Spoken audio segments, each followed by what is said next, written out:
I'm in salad, and I got issues. Oh yeah, those are good because now there's none of that. I got Blood Realm, the first issue. It's from 2018, from by Robert Geronimo. Wow, I can't speak. Geronimo. Sorry. All right, we're doing the salad story method. We got S for story, A for art, L for lettering, A for action, and D for drama. How does this book compare? So, this issue 1 is the story is we're following this kingdom. We're following like what is happening within this kingdom, what led things to go from the start to the end. So here's the start. We have a queen. She has her daughter. She's getting real sick, and the only way to cure her from the sickness is to kill like these old beasts which have magical blood that have healing properties. And so he goes and slays one and is able to save the queen's daughter. And as a result, she is able to give her daughter up for marriage, and they have a nice little marriage, and it's all nice. Everyone in the land fears him. They're scared of him, of course, but the beasts, they will not stand. They will not stand for one of their beasts being slain without any punishment whatsoever. And so they eventually come for this guy who slayed one of the beasts and also the queen's daughter. And so now they're dead. And so now we have a kingdom with no ruler. And of course, everyone's going to mayhem. Oh, mayhem. What is happening? What do we do with their lives? And so we have like these goat people who come in and they just start like creating havoc. They're like slicing and dicing everything. We're gonna slice all over the place. There's a guy, General Gorn. He's the head honcho of the goat people, and he's here to just like slay all over the place.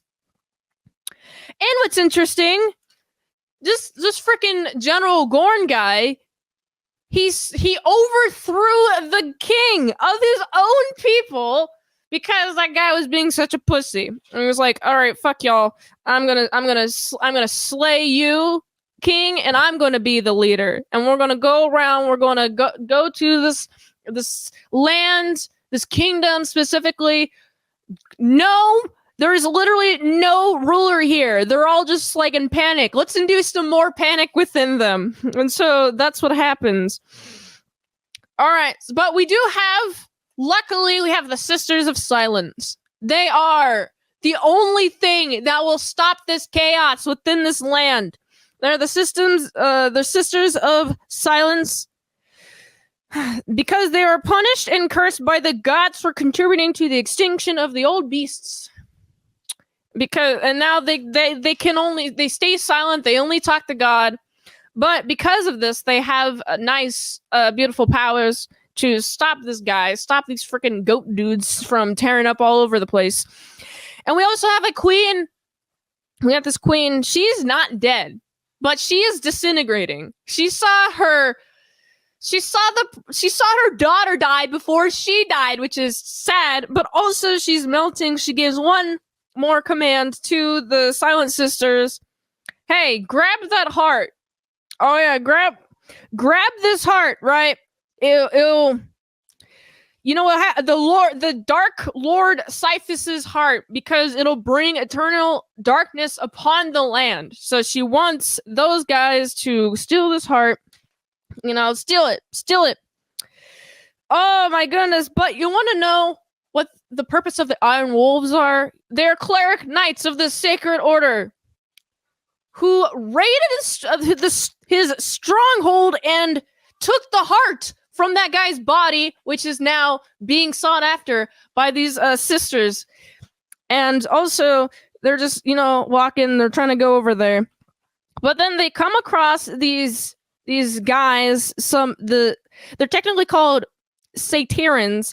They kind of look like a combination of rams, goats, and like dogs. It's an interesting combination. These sisters come across this guy being hit, and then we're introduced to a guy named Meek, and that's literally the end of the issue. So we're introduced to the world in this issue. this is more of like a world building issue. And then there's like I'd say traditional hero's journey structure to the story, but it introduces the world and it introduces the world well, and it makes me want to read more Blood Realm. So I like that. So the art. Here's something that I noticed about the art. The art is only in black and white and red. And I really like that. And I really like the art style we got going on here. A lot of scratchy line art and a lot of negative space is being utilized very well in here.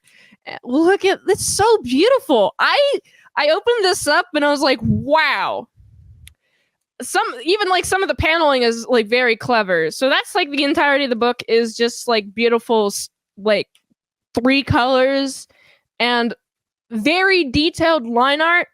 Oh, I love it. And I love the texturing going on the page. It's very nice. I mentioned the lettering.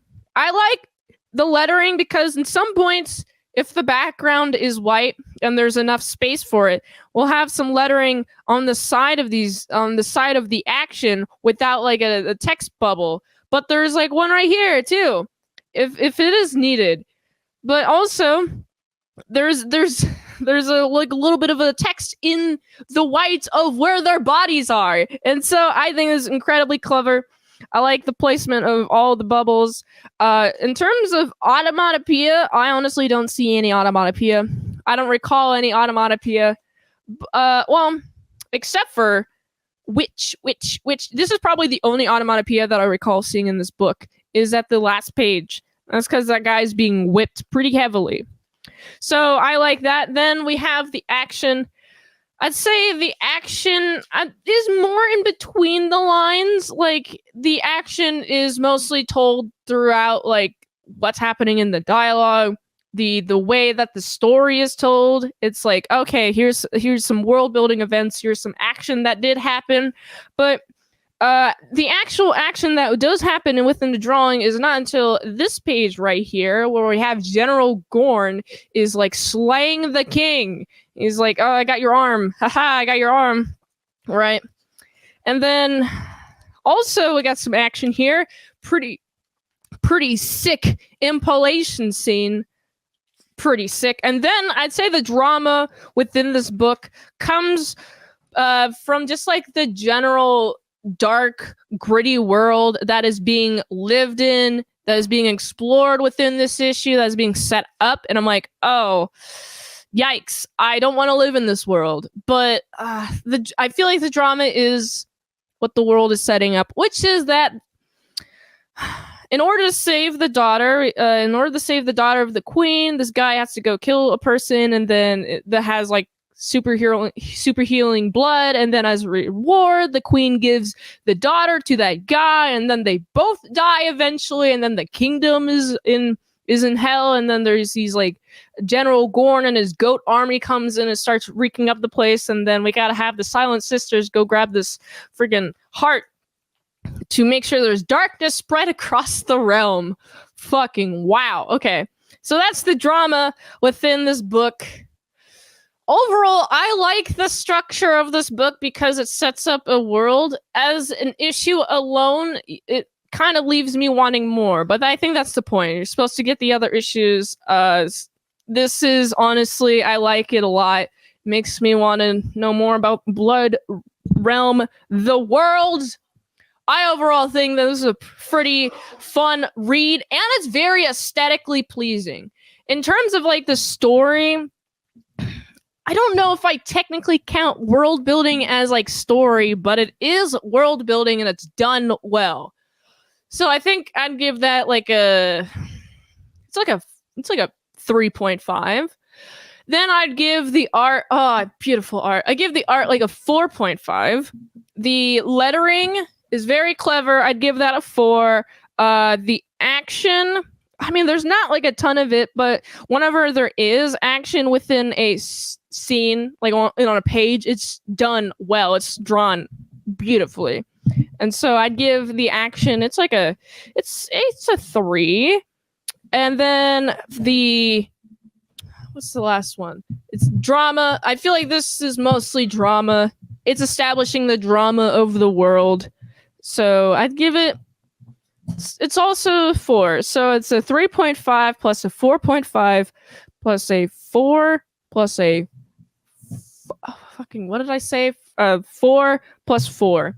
So Blood Realm issue 1 from 2018, Dark Covenant part 1 of 3 gets a 20 out of 25.